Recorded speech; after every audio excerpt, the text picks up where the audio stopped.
Today is a sad day for anyone who likes to travel on a budget. At exactly 3 a.m. this morning, May 2nd, 2026, Spirit Airlines officially stopped flying. Those bright yellow planes are now staying on the ground for good.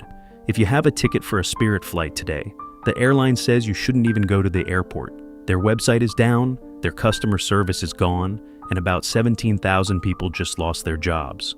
The last flight ever for the airline was Spirit Flight NK1833, which landed in Dallas just after 1 o'clock in the morning. It's the end of an era. But how did we get here?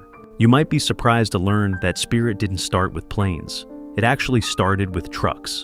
Back in 1964, a company called Clippert Trucking was started in Michigan. For almost 20 years, they only moved things on the ground. Then, in 1980, a man named Ned Homfeld decided to try the airline business. He started a small company called Charter One. They weren't like the big airlines we have today. They mostly flew people on vacation packages to places like Atlantic City and Las Vegas, so people could go to casinos. Because they came from the trucking business, they were already experts at keeping costs as low as possible. In 1992, they officially changed their name to Spirit Airlines and started flying regular scheduled routes. By 1999, they moved to Florida to be closer to the Caribbean and Latin America. For a long time, Spirit was just another small airline. But in 2007, everything changed. Their CEO, Ben Baldanza, decided to try something totally new in America called the ultra-low-cost model. They called it the Bear Fare. The idea was simple. You pay a tiny price for just the seat and one small personal item. If you wanted anything else, like a bottle of water, a carry-on bag, or even to pick your own seat, you had to pay extra. A lot of people complained about the hidden fees, but the plan worked. Because the base price was so low, millions of people who couldn't afford to fly before were suddenly able to travel.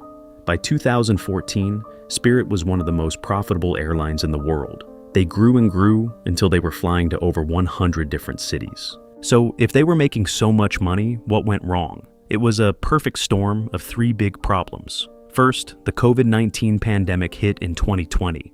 People stopped traveling, and Spirit started losing millions of dollars every single month. Second, they had a major mechanical problem. Spirit had bought a bunch of new fuel-efficient engines from a company called Pratt & Whitney, but it turned out those engines had a manufacturing defect. Spirit was forced to ground 39 of their planes because they weren't safe to fly. This meant they had fewer planes to fly, but still had to pay for them, which cost them a fortune. Third, they tried to save themselves by merging with JetBlue. But in early 2024, a judge blocked the deal, saying it would be bad for competition.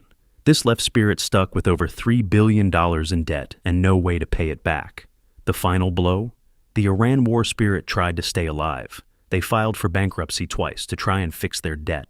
They even tried to act more like a fancy airline by adding big, comfortable seats.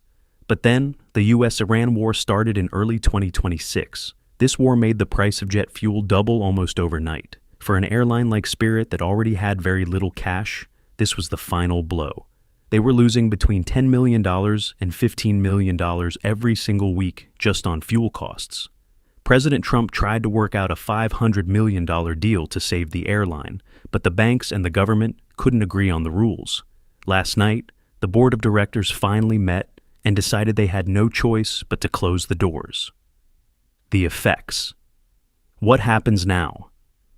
The effects of this are going to be huge. 17,000 workers are now looking for new jobs. In places like Fort Lauderdale, Florida, where Spirit was the biggest airline, it's going to be a total mess for a while. If you are a traveler, expect to see higher prices. Other airlines like American, Delta, and United won't have to keep their prices as low anymore because their biggest low-cost competitor is gone. Spirit was famous for being the airline everyone loves to hate, but they did something important. They made flying cheap enough for everyone. As the last few yellow planes are flown out to the desert for storage today, the era of the $20 plane ticket might officially be over.